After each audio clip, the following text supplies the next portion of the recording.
music.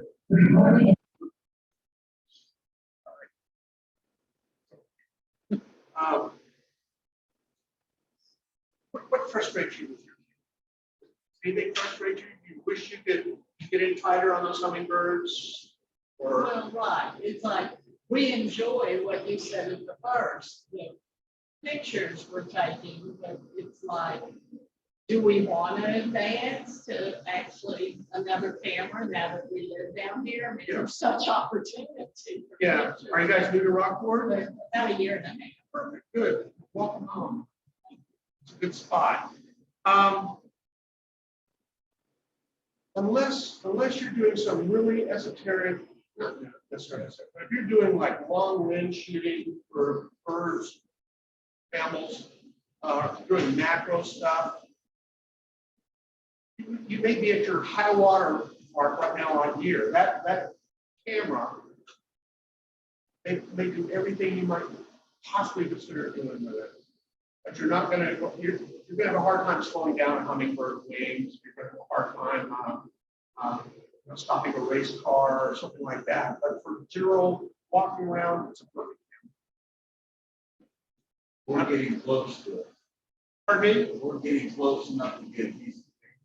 Yeah, well, that's with your smartphone. Good, that's great. I mean, I tell you, don't take my word for it. You Google smartphone galleries, and you will be blown away by the quality of. I'm just talking about, every time I open the door and go in the backyard, all the birds scan. Yeah. Well, what you need to do, you need to be hidden back there. Just be patient, wait, and they'll come back. Yeah. If they hear the door open, they're gonna take off. But if you set something else in the corner of your yard, feeder, perch, or whatever, and you throw a cover over yourself, or lay down and cover yourself up, they'll come back. Right, gillies. Gillies, I wear ghillie suits sometimes. Most of them are going after coyotes and stuff like that. Ghillie suits work. Normally, just nice camouflage and do fine. Or even Sit still. yeah, just sit still and be patient. We're going to talk about patience a lot. Blowing the picture up. Issue. Well, I'm just going to guess that those are probably 12 megapixels now, so you can blow that up. I guess the point I'm trying to make with you is if you're happy shooting your smartphone camera right now and you're doing everything you want to do, you may not be a candidate to spend, $3,000, $4,000, $5,000, $6,000 on some good gear. And the enjoyment level will be,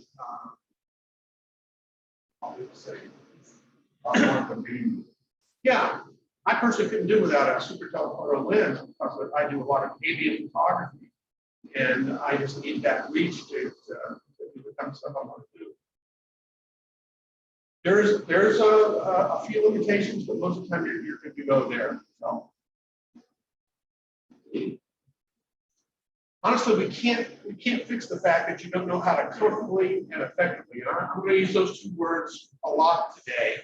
Use your photography gear in just 50 minutes a day, and I'm going to tell you why. You shoot exclusively with a smartphone camera, right? Who shoots Canon in this room? Anybody? I'll raise my hand. How about Nikon? Sony? All right. Fujifilm? That's the point. The point I'm trying to make is that we all have different skill levels in this room right now, and we all have different gear. So in 50 minutes, it would be impossible for me to run down every one of those manufacturers' lens and or bodies and lens and show you how to use them, stuff like that. So that's not going to work. I've actually had presentations before and workshops where people would show up with the new camera still in the shipping box, and they would undo it, and they would want someone to show how to put the battery in, how to put the strap on it. That's just unreasonable. We can't do that from time limitations. And if I was talking here about Fujifilm, because I don't think anybody would raise their hands on that one, the rest of you guys would be bored to death. Who cares how a Fujifilm camera sets up and everything like that, unless you're a Fuji shooter. I heard some talk this morning in the other presentation about, and I touched touched it briefly this morning. People change gear for good reasons, and people change gear for not so good reasons. It's really pretty darn expensive to change a manufacturer. You've got a huge investment in lids and other manufacturer-specific equipment. So the change is not to be taken lightly. You're going to probably lose some money when you sell your old gear and buy the new equipment. But if that's your price of happiness, I strongly suggest you do it. I've never shot anything except Canon. I cannot imagine me doing that. I mean, I certainly don't have any allegiance to Canon, except it's always treated me right. I've always been comfortable with the body. I like the way it fits in my hand. I like everything about it. It would be hard pressed for someone to convince me to find it. Exactly. And the menu systems are getting so complex now, you just can't remember. Okay. What we can fix today, though, I think, is how you view your photography in a relaxing and creative way. You know, we're not going to talk about gear that much. We're mostly going to talk about getting better with what you have right now. So, does anybody know what this is? Red-winged blackbird. Well, yeah, but I'm talking a little more generic. This is the proverbial bird on a stick. You guys have all heard that expression, right? And most of the time when someone says, "Oh, it's just another bird on a stick," well, of course you're going to shoot birds on a stick because that's what birds do. But you need to be kind of careful about it. If the bird is in fact sitting on a stick, the bird had better be doing something different. I don't care if it's flapping its wings, if it's eating its young. This guy happens to be singing. He was just singing his heart out. And red-winged blackbirds do that a lot. I mean, they'll just sit there and just sing their hearts out. And that's what this guy did. So, all righty. Well, we're finally ready to get to today's topic after all that. A reintroduction to digital photography. A camera is just a tool, okay? What you do with it is totally up to you. Are there any tennis players or golfers here? Or, okay, when you buy a new golf club, a new set of clubs, or a new racket or something, I don't think you realistically expect to go out and perform 100% right out of the chute. It takes a while. And here's another one that I like too. How many of you guys have those beautiful KitchenAid stand mixers on your counter? Some of them are red, blue, white, silver. I mean, they're really great looking. So you want to, it's justifiable that you want to keep it out. So what is it? A stand mixer, a KitchenAid stand mixer. It's one of those big deals. It's got all kinds of attachments. You can make bread, you can make pasta, you can do everything. Oh, okay. But the truth of the matter is, if you don't use it, it's just a pretty counter decoration. But if you use it, you can make some wonderful stuff with it. So it's the same thing with your cameras. It's just a tool, and what you do with it is up to you. So these are some questions I want you guys to ask yourself. You know, what do I want to do with this tool? And everyone's going to have a different answer. Do I want to make National Geographic quality images, or do I just want to share photos of my kids and my grandkids? You know, do I want to step up my social media game? Do I want my friends to like an image that I post on Facebook? Do I want my friends to be jealous of the image quality of the stuff I'm putting on Facebook? I mean, everybody does that. My run with Facebook is kind of getting a little iffy now. It's kind of morphed into something, but still, people use the heck out of it, and it's a good way to show your stuff. You just want to feel comfortable and relaxed when you make photos. Go out and have a good time instead of it being like a job. And then there's the last one where do I want to take my photography that elusive next step, even go professional? Well, this is what I was talking about, trying to figure out where you are on the spectrum. And any of these are okay. I like to talk to people, and I like to see photos of their grandkids and their kids and vacation stuff. All that kind of stuff that will never hang in a gallery, never get sold, never do anything. It's just fun to do. It's fun. That's the power of the photograph.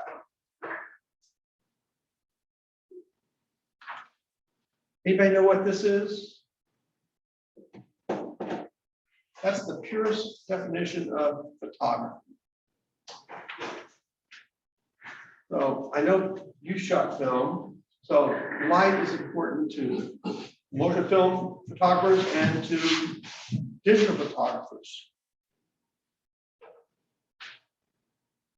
All artists. Oh, you're exactly right. You go back and look at the masters. Like I like to look at the Hudson Valley School artists because they mastered light. And you might want to just check it out. If you just Google those guys, take a look at the stuff they were doing, and they were masters of controlling light. I think Ansel Adams did a great job. I'm sorry, Phil Moore. Yep, yep. It's amazing. So, and this is every time you make a click, this is exactly what's coming in. Light comes into your camera, hits the sensor, which we're all shooting today, digital, and it makes an exposure. It might be a good exposure or a bad exposure, but that's the way it works. I always think of photography as a unique blend of art and science, or science and art. And it's true. You can master the science part or the technical part of being a photographer and not have a creative bone in your body. You know, it's just kind of mechanical, kind of different. Anybody know this bird? It is a killdeer. What species?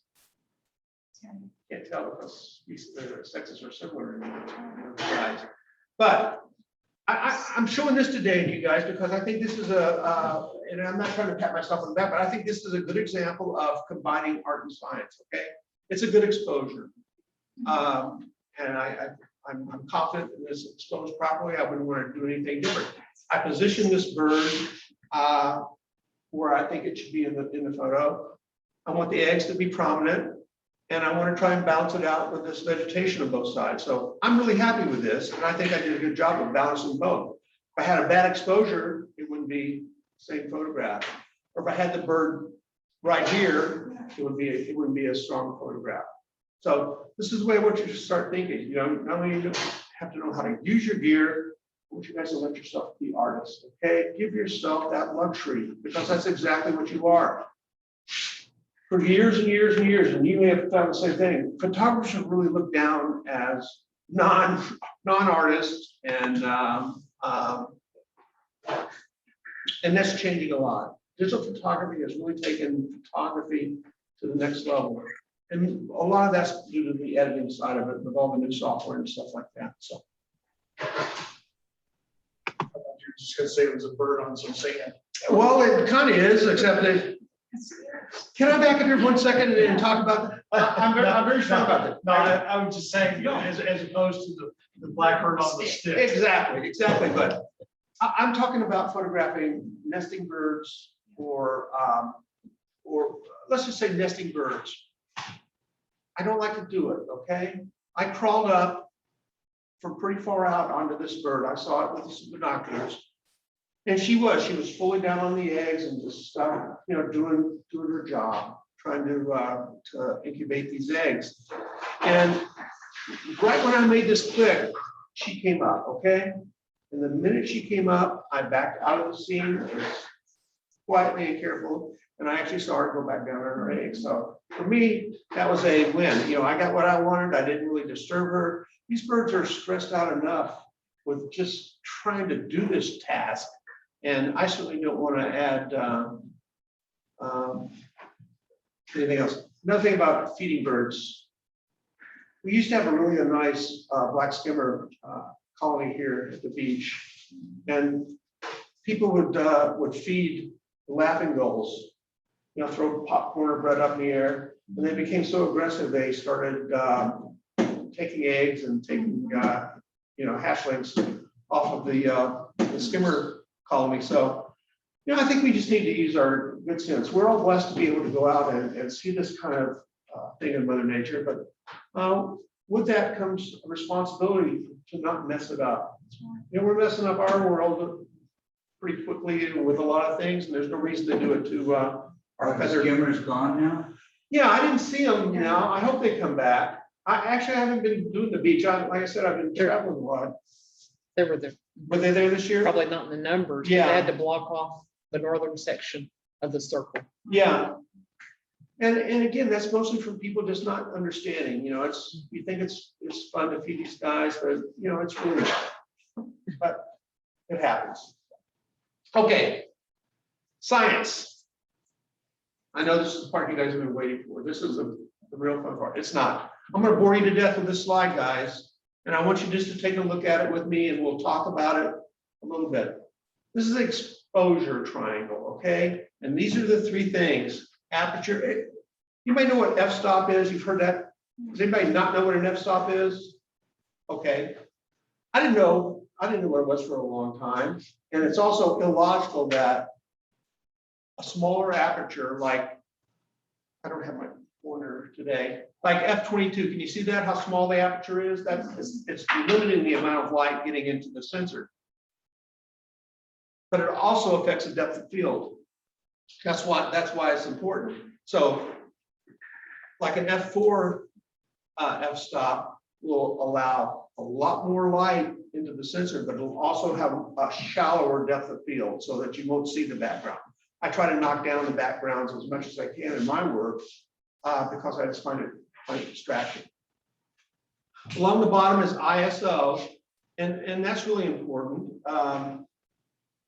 because not only it makes the sensor more sensitive, but the problem with it, if you crank it up enough, you're going to generate a lot of noise in your photograph. And I don't know if you've seen it in some of your work where it looks real grainy and real undesirable. And then the other one is shutter speed. So obviously, if you're going to shoot a bobcat running away from you or something like that, you're going to want a pretty fast shutter speed because they're going fast. Or a hummingbird, you're shooting hummingbirds, you want fast shutter speed. So basically, that's it. If you, and I don't expect anybody, I just want you to be aware of this because this is the physics that goes on in the camera. Is everybody comfortable setting these three things independently? And No, why not? I don't know nothing about it. Exactly. So let me tell you a good way to go, okay? Does anybody here shoot in automatic mode? Are you ashamed of it? Or a lot of people think they're embarrassed to say they shoot in automatic mode. I shoot in automatic mode sometimes. Yep. The camera, you know, there's logic and a computer built into these cameras, a lot of them. And they can do all these calculations for you, but it may not be what you're looking for, but they can generally, auto can usually get a real good exposure. Sometimes if I walk up to a scene and I just don't have a clue what's going on with the light and I'm struggling with it, I'll flip this thing over to automatic, I'll take a photo, I'll look at the settings that the computer thinks I should have been using, and that gives me a starting off point. I shoot in RAW for a reason because I edit all my photographs, and by shooting in RAW, I have access to a lot more information on that file. You shoot what? I shoot in RAW format. There are different camera formats. And again, I don't want this to get real technical, but you can shoot in shutter priority, you can shoot in aperture priority, you can shoot in RAW, which the camera makes no decisions for you. You're in total control of it. You set up everything, and it's going to. Same as manual? Pardon? Is that the same as manual? Auto or RAW? Raw. Yeah, RAW is manual. But the file format I want to get out of that manual is a RAW file. So But you can shoot in manual and JPEG. That's right. you sure can. I shoot both. I would shoot raw and JPEG. Okay, so you want that JPEG paired with your RAW file. Right, I do both. Okay. Is there any reason why you do that? I know the reason, the common reason is you want just both of them, right? I'm just learning how to program the raw. Yeah, okay. So. Plus, I want the JPEG quickly. Yeah. I don't want She to wanted write it on immediately, it. so. Every RAW, if you take a photograph in RAW, and you look at the back of the camera to see how you did. Do you guys do that? I call it chipping, but that's not a raw image you're looking at. It's a camera generated JPEG. It's compressed and it's not going to really look like what you get out of your camera. Keep doing that. Keep doing what you're doing. If that works out for you, that's fine. You're going to be able to generate a JPEG from that raw file quickly. What is a JPEG? JPEG is just another file format, and I don't know what the acronym stands for, but any photograph you see on Facebook, on people's websites, all that, it's a JPEG. That's what the internet likes. The internet doesn't like Photoshop files. They don't like any of those other files. They don't TIFFs. They don't really like TIFFs though. You can't put a TIFF file up on Facebook. If you try, Facebook will mess with it and you'll end up with a JPEG there. And there's nothing wrong with shooting in JPEGs. You'll save yourself a lot of disk space by doing it, because my camera, right, the cameras I'm using right now, the bodies are generating 50+ megapixel files. And it doesn't take a lot of those to chew up a lot of disk space. So it's up to you. It doesn't really matter. I try to give myself a little leg up though by shooting in RAW, because I do process my images. I hit them pretty hard, and that works out for me. It doesn't make you a better shooter to shoot in RAW. It doesn't make you more knowledgeable. It doesn't make anything. It's just a decision that you make as a photographer to do that. Shoot in JPEG, and you'll be fine. You just won't have if you decide to start editing your photographs, you're not going to have as much flexibility in making the most of it. Another good time is auto mode is to, if you have to shoot real quickly. Let's say you're driving down and there's something you see and you want to just flip your camera to auto and make it quick. You don't have time to get your tripod out, get everything set up. This is just you see something, boom, you want to hit it, and auto is a good way to do it. So if you're shooting in automatic, don't think that you're less of a photographer. Don't think that you don't have the skill set. It's just a very, very smart mode to shoot in for a lot of us. Most of us should be there. And then once you decide to get a little, frisky anywhere, you're smarter than that computer and the camera, you can start running the show yourself. You can get some good photographs this way. This is the side of it I really like. I finally, and so you will grasp the science of this soon. It'll come to you. The light will just come on and it'll start making sense. Having a smaller number, let more light in the camera it's still a lot to me why they numbered it that way or defined it that way. But let's talk about art. This is where we can allow our creative juices and talents and skills to come out. The truth is, you can do whatever you want with these images. And I'm going to make a big confession here. I use that filthy, nasty 9-letter word Photoshop on every one of my images that I keep on editing. It's just a powerful tool. It's not Satan or I used to do shows, okay, and I don't do it anymore for a lot of reasons. I still want to stand in the hot sun, but the first thing people do when they walk in my booth, have you photoshopped these images? I go, yes, I certainly have. And some people would get this disdain look, they back off. Photoshop is like that camera. It's just a tool. And it's a tool that has a very steep learning curve, but you can do things in Photoshop that you just can't do anywhere else. And you can do it multiple times in Photoshop. It's the same task. So it's a very, very powerful one. Is Photoshop an app? I'm sorry? Is it an app or is it on your computer? Or It's a digital image processing program. On your computer or on Yes, no, it's on your computer. you have to download it? You do. They're made by Adobe. Adobe makes Adobe Lightroom, which is the most popular photography software program. And you can get Lightroom and Photoshop together in a package from Adobe for like $10 a month. It's a heck of a good deal. That way you always have the latest version of it. I mean, if you buy a version, and I don't even know if they sell versions anymore. They do just this plan. So you always have the latest and greatest. And it's a good way to do it for $10 a month. These are really powerful tools. You don't need that you can edit your photos just great on your phone. I mean, this is a powerful editing program in here. Well, they also have Photoshop Express. Yeah, that's fine if you don't, you don't need that. Have you tried Gemini AI? I try it every day. I'm kind of a plug-in junkie. Artificial intelligence. Yeah. Is that a It's app on your phone? It is. It's an app that you bring into Lightroom and Photoshop.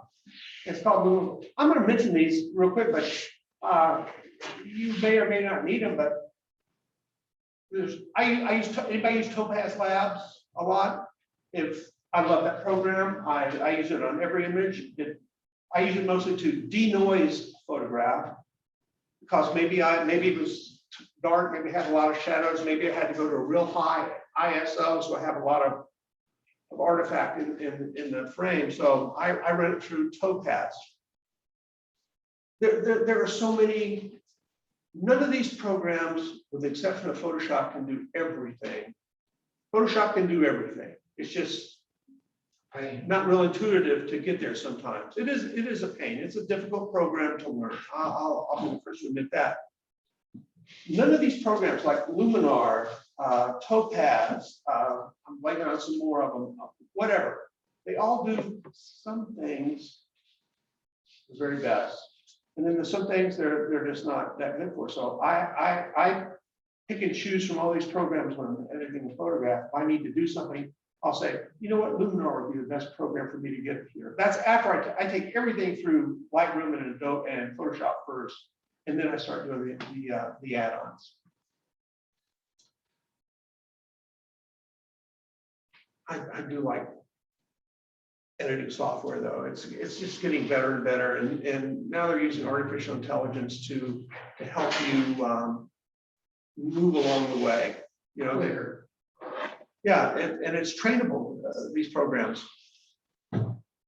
Okay, this is an example of where I let myself kind of go for me, kind of go wild a little bit. Okay, I like the bird. The bird is in the chart, but I wanted to feel creative this day, so I made this like Ansel wanted me to do, and I like it. So the point I'm trying to make is not to tout my art, but to say you don't need to be kind of vanilla like in your image. You can go crazy, and why not? Why not let your expression come out? The habit is for most new photographers, they overdo things. They really oversaturate stuff. And make it kind of almost garish looking sometimes. And I went through that phase. Everybody goes through that phase. You'll soon get more comfortable being less heavy-handed in your editing. You know, you want to be in a perfect world. No one should know that you edited the photograph. And I can see bad editing. I can just look at a photograph and I can tell where it was poorly edited, and it can ruin it. Sometimes you're better off just leaving it the way it is as opposed to doing a bad edit. So, okay, digital photography is a visual art. Okay, we don't smell, we don't taste, we don't touch, we don't hold. What else? We or we don't hear a photograph. We use only our eyes. And our job as photographers is to generate an image where it creates interest in the viewer that they want to look at your art for a second. There's been studies done in art galleries where they track people walking through the gallery, and the average person spends. How long do you think the average person would spend at that photo right there? Not necessarily that photo, but if you're walking through a gallery, you walk up on that photo. What's the average? What time? How long does the average person look at it? 3 seconds. 1 second. That's been documented in numerous studies. And it's not that it's bad art. It just didn't catch your eye, okay? That's the reason. Yep.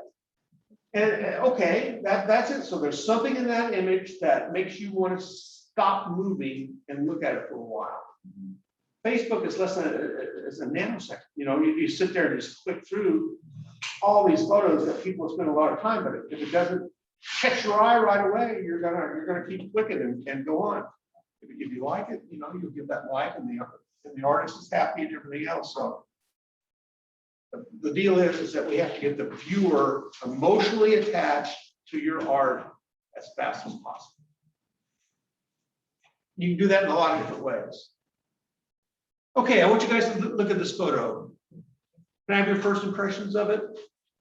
Not the quality of it or anything. I'm just talking about your eyes. We're using your eyes now. Okay, you ready? How about this photo? So this photo, in my opinion, what I'm seeing in this photo is I can actually see the wing structure here in the hummingbird. I can see his abdomen. I can see the musculature in his abdomen. But when I look at this photo, what you see the color, right? The brilliant color get your attention. Color is a good way to get people's attention, provided it's not oversaturated and not garish. Okay, but I would stop and look at. I would look at any image like this, regardless of who the shooter was, because I can see the bird the way I want to see it. There's an old saying that a black and white photograph is like reading a book, and a color photograph is like watching a Netflix movie. Okay, and that makes sense. In this photograph, I get to name the bird. I get to think about it whatever I want. I said, gosh, I wonder what color it really was. On this one, the photographer already takes all of that wonder away from me. You know, you look at this bird and you say, gosh, that's a beautiful colored bird. And anybody know what kind of bird that is? I think it's a buff belly. It's not a great photo and you're pretty far away. I would go with buff belly, but it could very well be a rufus. Like I said, I like birder friends. I guess what I'm trying to get at is that you have such a small time to make an impression on somebody. And I'm not talking about your vacation photos or something. I'm talking about someone who's trying to forward a fine art photograph, and the timing has to be fast. There's so many. I think there's a statistic, and I don't really know what it is, but I'm gonna make up a statistic, and I think it's pretty close. I think there'll be more photographs made in 2021 than ever before in the world. Yeah, and that just shows you the popularity of it, and this has changed the world. It really has. So let's move on. We're getting a little short here. So even if you're pro, I'm shifting gears. So even if you're a professional, you're going to find yourself in a creative rut sometime where you can go out in the field and you can bring your work home and download it and say, gosh, there's just nothing here that really inspires me. Or, the alarm goes off. I want to go out at 5 o'clock to, do the sunrise, and you go, oh gosh, I'm just going to pull the covers up. So somewhere this is going to happen to you. And I don't want you to linger there, because you can break it out easy. Then the very best way to do this is just to practice, practice, practice. So we've already talked about how important the smartphone is and how we all use it. I use it to find my car. I do all those mundane things, grocery list. I love to look at things that people do with their smartphone because it's just so much fun. It's crazy what people do, but it's a tool, and you can do anything you want with it. So that's the deal. So these cameras are so good now. They are so good. Do you guys remember my first digital camera was a Rebel X? I don't know if anybody here remembers, Jimmy Connors was the pitch guy. Andre Agassi. Oh, I'm sorry, it was Andre Agassi. I used to have a slide of that. And, you know, he was a wild and crazy guy, and Canon latched on to him as their spokesperson, and that's the camera I bought. And like you, I struggled with it for a long time. But this camera is probably 4 or 5 times better than that, my first DSLR. So that's how the technology is transferring so fast. I think that a smartphone camera is a great companion tool to perfect your photography. And I'm gonna give you some reasons why here. You've always got it with you, right? It's always there. If I get in a little panic mode, where's my phone or something like that, I kind of go crazy because I use it for everything. It's a camera with a lot of features. I'm not a early adopter on a lot of things. Like I had an iPhone 8 until recently, and I just bought an iPhone 12, and I'm really amazed about some of the features on it. You know, this has zoom lenses. You can shoot in RAW with this camera now. You can do a lot, and I really do want you to take a second when you have a few moments and Google that iPhone galleries, or just camera phone galleries. There's some people that do just amazing things. I mean, there's all kinds of attachments for this also. You can get lens adapters for the back of it. I don't do that, but it's out there. You can buy stands for it. You can, selfie sticks and all that kind of stuff. So the good thing I think about these though, are so easy to share. Like you can make a photograph and you can put it up on Facebook or put it up on your page or send it to your kids in a heartbeat. It's just that fast. So I think that technology is exciting. Let's talk about education a little bit, okay?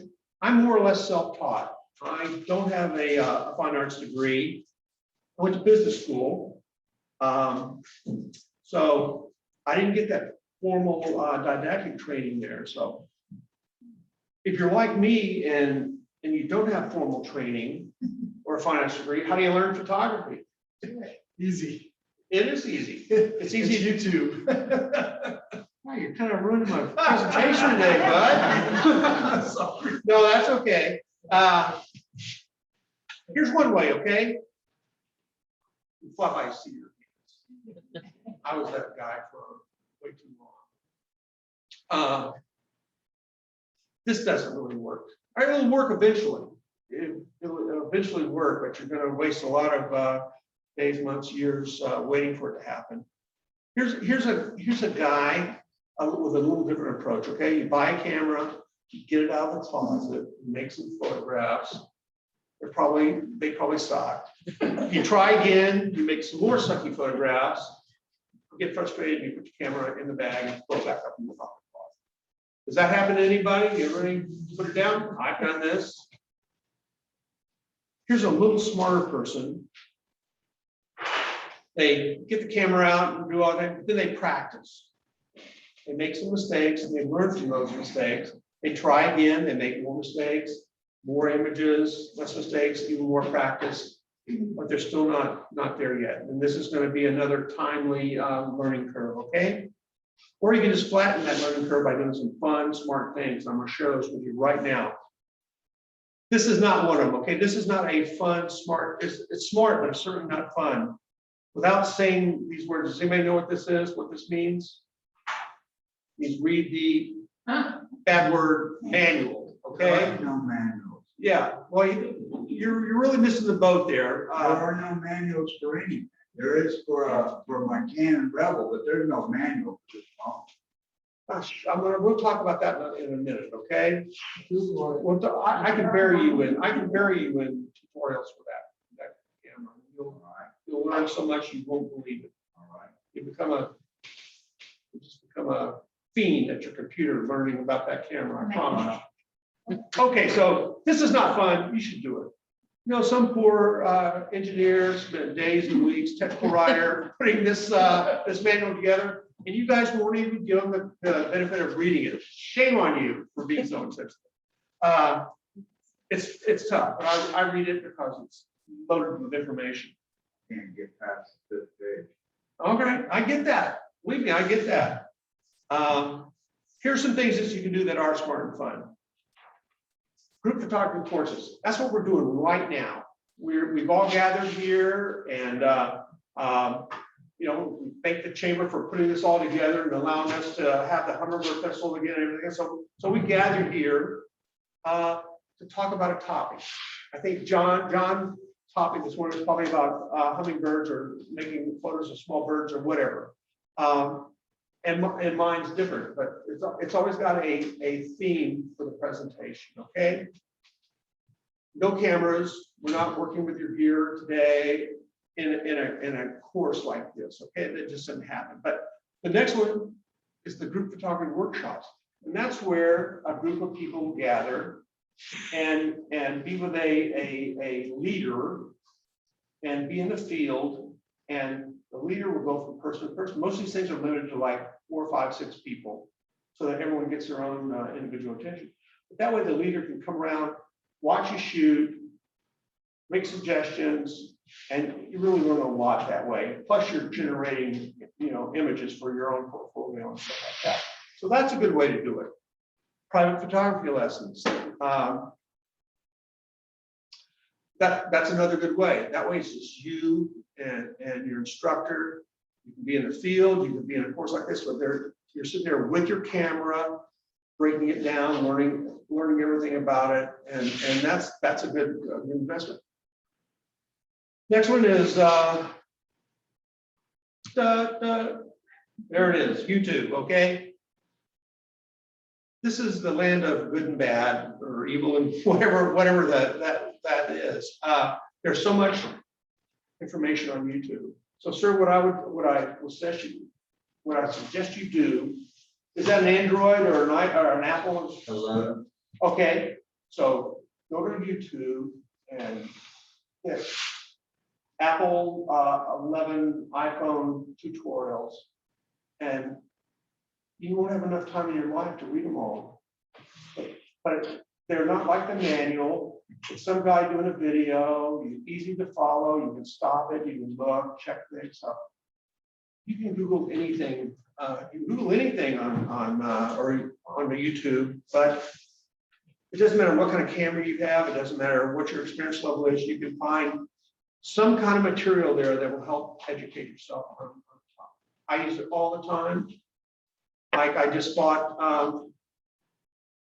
the Topaz suite of software 6 months ago, maybe a year ago or something like that.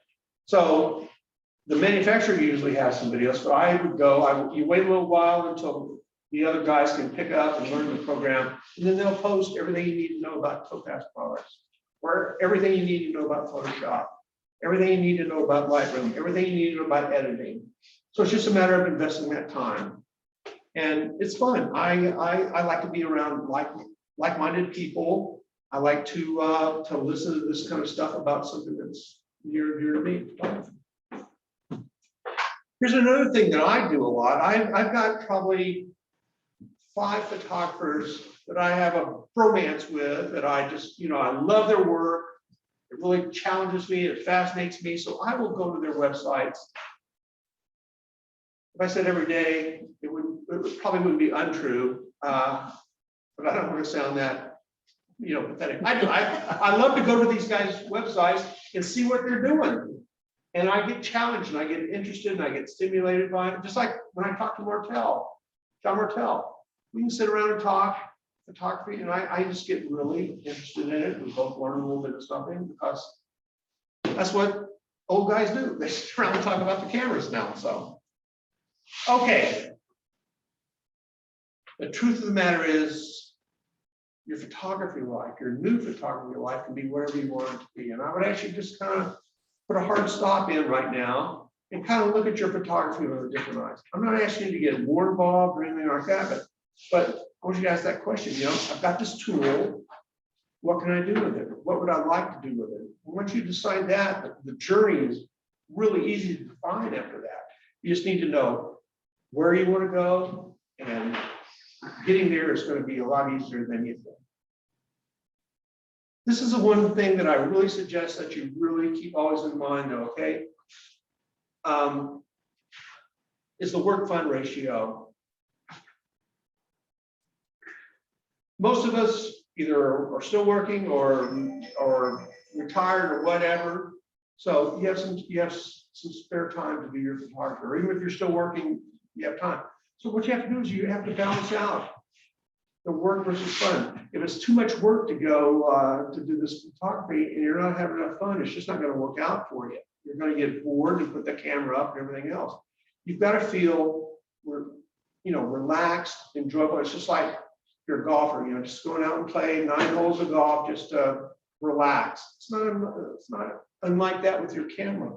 Just keep it fun, okay?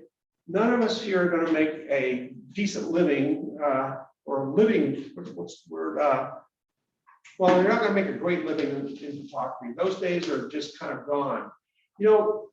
Print photography used to be a huge business, and guys that would get a cover shot would get paid pretty nicely for that cover shot. Now there are so many people that just give their photos away that it really makes it hard to monetize your photography. It's really difficult. I show at a couple of restaurants here in town. I show at Latitudes and 495 because I don't have a studio here because I don't want a studio. I have a studio in my home where I do all my editing, but I don't want to be a gallery owner. I don't want to sit there all day, and I would rather be doing other things with my time. So that's why I let these restaurants or these galleries show my work. I pay them a commission to sell my work, and that works out best for me. John has a great gallery, and has anybody been to Austin Street and seen his gallery? Okay, he's always willing to sit and talk to you, and he's a character, and yeah, he is. He's a wonderful man. He's got a nice gallery. There's a lot of other nice galleries here in town. Maria Nesbitt's got a couple of nice galleries here in town now. It's just not my jam. I just don't. I don't Where's want. Marine Nesbitt at? I'm sorry. Austin? Do you know where Panjo, Panjo's Pizza Place is? Have you seen that? across from IBC Bank. Yeah. Oh, yeah. Okay, she's kind of tucked back in there. She's got a beautiful studio, Okay. and she's a local, and she Yeah. would appreciate you coming by. I've seen her sign. She can rock it. Yeah, she's a good photographer, and I think you'd enjoy seeing her gallery. But stop in and look at a gallery. I do that. I travel a lot now, and like I said, I just came through Colorado, New Mexico, and Arizona. Every place I went, I'd stop in galleries. I'd be doing my shooting. I'd have my agenda, but I'd just stop to see what the locals are doing. And another thing, before I go to those kind of places, I go to Mr. Google and put in Ghost Springs, Colorado. Then I hit images and I see what everyone's been shooting there. The good places to shoot there. So the internet will help you get on the right place. Go take a look at some of these local galleries and stop by 495 and Latitudes also. There's some really good stuff there. Every other month. Yeah. Okay. It must be in focus. If you make an image and it's not in focus, I'm certainly not going to look at it, and 99% of the other people in the world will just not look at it. So, as artists, we need to make sure that our photo is sharp. Is everybody? I mean, it's pretty obvious what that means, but sometimes it's hard to do. If I go out and I shoot 1,000 clicks a day, like if I'm down in the valley at one of those bird ranches or something like that, I will call out.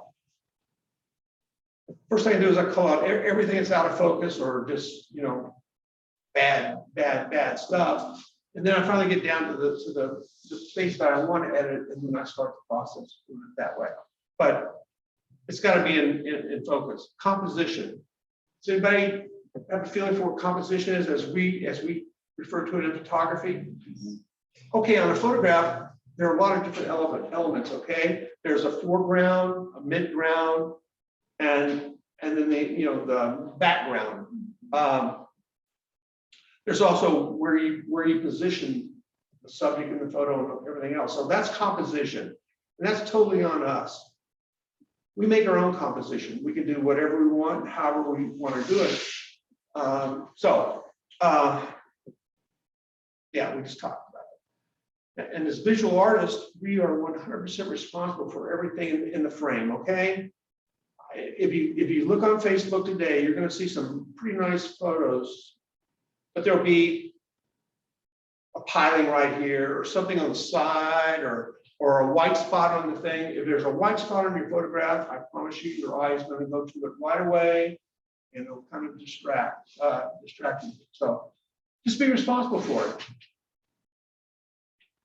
Okay, I'm going to briefly go through these mistakes. Okay, these are common mistakes that we all make. The subject is too small to frame. These guys that shoot with this have that problem sometimes. You can be like on Captain Tommy's boat here, going out looking at birds or the cranes or something like that.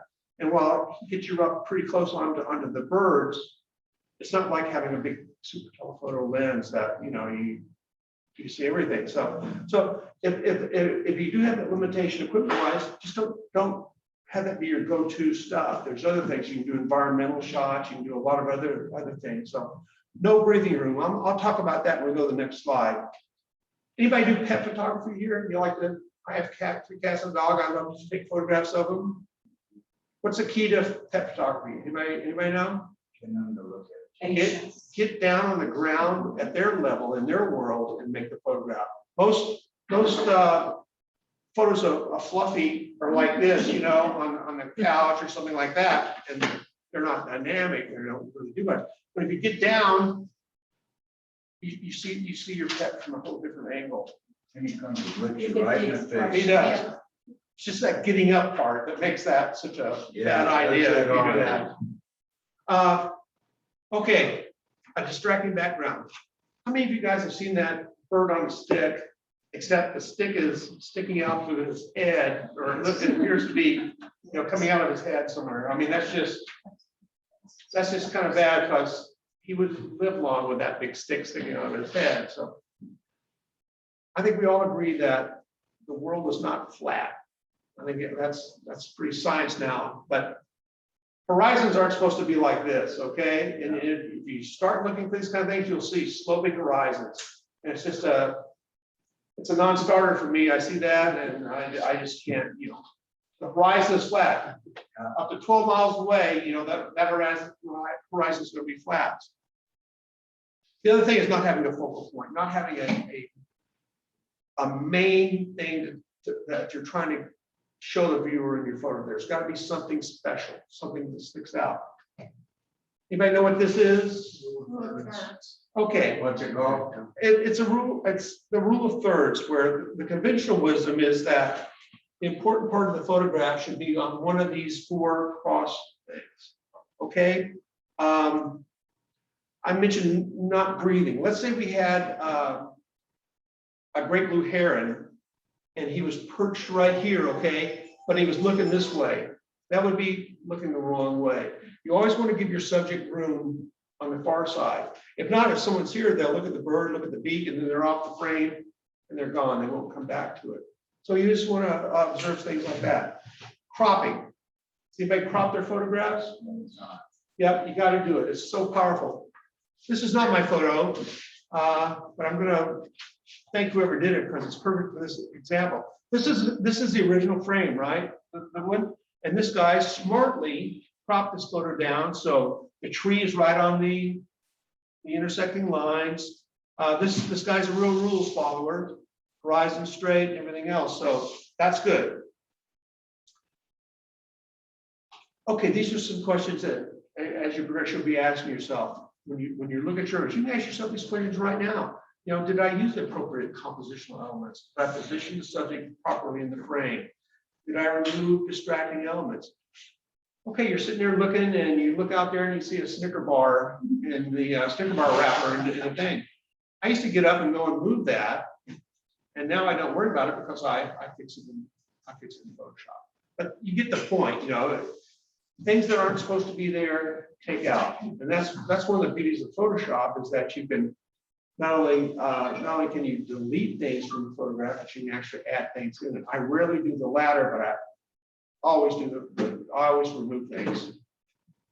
That doesn't make me a bad guy, I promise. Is the horizon level, check the frame edges.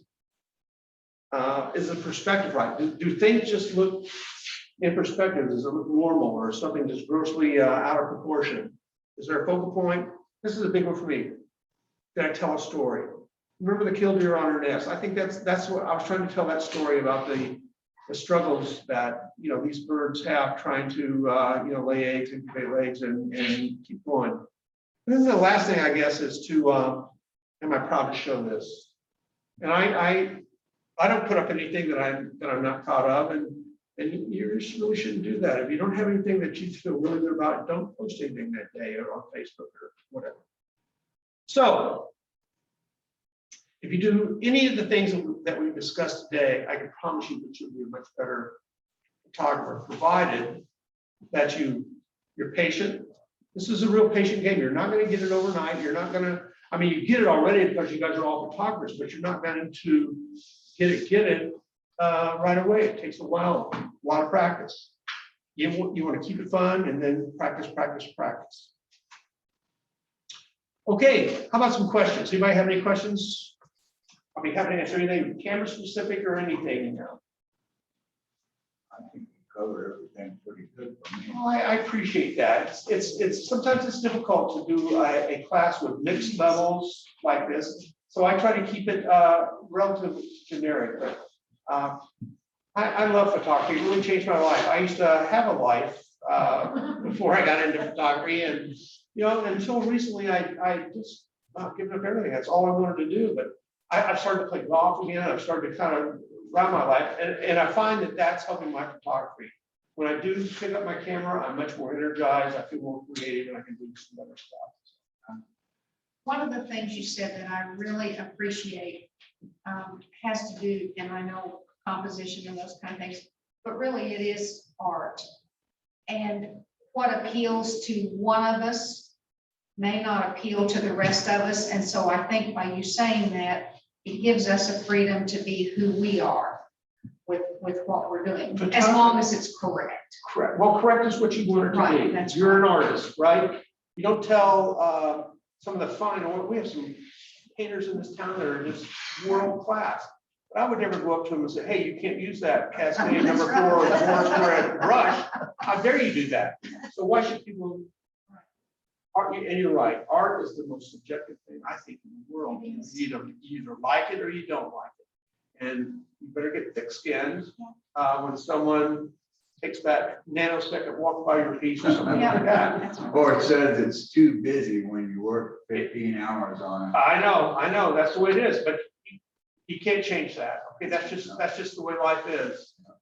I just got to the point to where I don't even listen. I don't even send my things to award competitions or anything like that. If you know that you did the best job that you could, who cares? That's my attitude. I wish I could be like that, but I try not to take it seriously or take it personally, but I do. Well, sure, because it's part of the cycle. Yeah, You but wanna be- that's you part of wanna the be a game. winner. That's part of the game. That's just part of the If game. you like it, you want others to like it. Amber Alert. That's what I'm here. All right, guys, that's about what I have. I'd certainly be happy to answer any questions. Do you have any cards? I don't have cards, but if you take a photo of this.